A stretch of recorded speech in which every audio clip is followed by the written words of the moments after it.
मनुष्य प्राणी इस संसार में मोह के बंधन में क्यों आता है? क्योंकि जिस समय इस संसार में जैसे बच्चे को माँ जन्म देती है और वो उसका स्वार्थ होता है कि जब हमारा बुढ़ापा आएगा तो बच्चा हमारे जीवन में हमारा साथ देगा। इस मोह के कारण वो बच्चे की खुशामद और व्यवस्थाएं करते रहते हैं, लेकिन ये भूल जाते हैं कि तुम्हारे पूर्व कर्म के अनुसार से ही जो पुत्र है, यदि उसके साथ आपका अच्छा व्यवहार हुआ, पिछले संस्कारों में आपका लेन देन सही है, तो आपके जीवन में आपकी व्यवस्थाओं को देखेगा।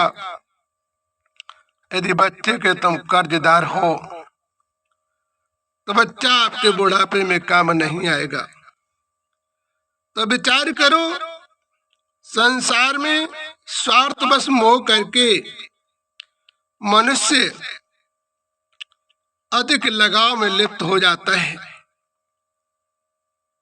और वो अपने जीवन में सारी खुशियों को लुटाने में बच्चों को लगे रहते हैं, उसके जीवन भविष्य को बनाने का पूर्ण प्रयास करता है, लेकिन कर्म का परिवर्तन प्राणी अपना नहीं करता है। और कर्म का परिच्छेद जब तक तुम्हारे जीवन में लगा रहेगा, तब तक तुम्हें न तो अपने पुत्र से सुख प्राप्त हो सकता है, न अपने अन्य संबंधियों से सुख प्राप्त हो सकता है, और मनुष्य को दुखों का ही सामना करना पड़ता है। इसलिए वास्तविक यदि तुम्हें अपने सुखों को प्राप्त करना है, अपने जीवन में वृद्धावस्था में भी किसी से सहायता नहीं लेनी है, तो अपने जीवन की आत्मा को उस परमात्मा में लगा दें। तो जब संस्कार अच्छे होते हैं तो पुत्र और संबंधी सभी साथ देते हैं। यदि संस्कार खराब होते हैं तो दुनिया में कोई साथ देने वाला नहीं होता है। तो विचार करो, जीवन में जो कुछ भी होता है वो हमारे संस्कारों से ही होता है, और जब तक हम अपने संस्कारों का बदलाव नहीं करेंगे तब तक हमारे जीवन में सुख आ ही नहीं सकता है। तो विचार करिए, हर प्राणी को अपने किए कर्मों का वास्तविक परिवर्तन करना चाहिए। जब तक अपने किए कर्मों का परिवर्तन प्राणी नहीं करेगा, तब तक उसके जीवन में सुखों की प्राप्ति नहीं होगी। तो बदलाव करना मनुष्य प्राणी का सबसे बड़ा कर्तव्य है। मोह ममता से न तो मनुष्य को सुख मिलता है, मोह ममता से सिर्फ कष्ट और दुख ही मिलता है। पुत्र कितना भी गलत बोलता रहे, लेकिन माँ बाप अपनी उस ममता के कारण उसके सारे अपराधों को माफ करते रहते हैं। लेकिन जब परेशानी आती है और पुत्र साथ नहीं देता है, तब उस मोह से ठोकर लगती है और कहती मैंने सब कुछ किया, लेकिन आज ये लड़का हमारे साथ क्या कर रहा है।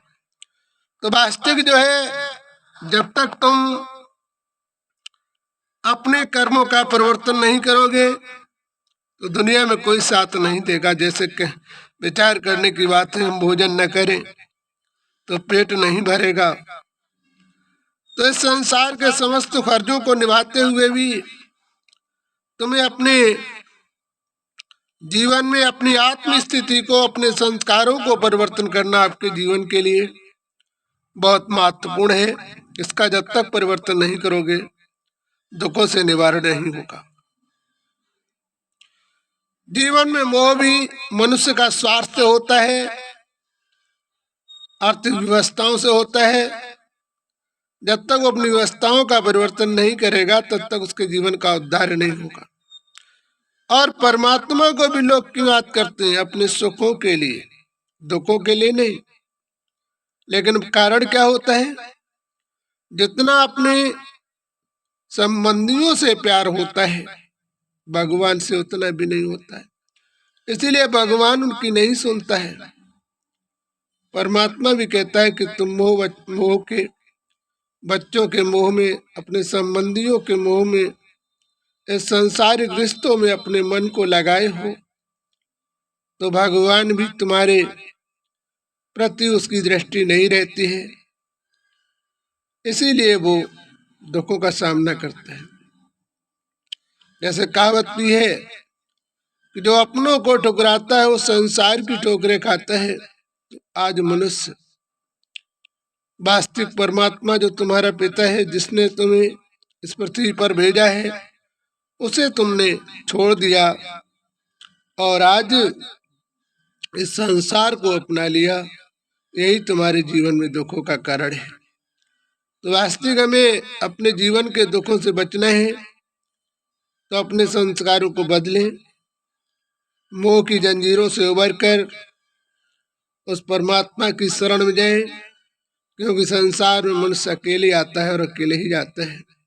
संसार में दुख दर्द भी संसार में अकेले ही सहता है। इसलिए अपने जीवन को परिवर्तन करें। जय श्री परमात्मा।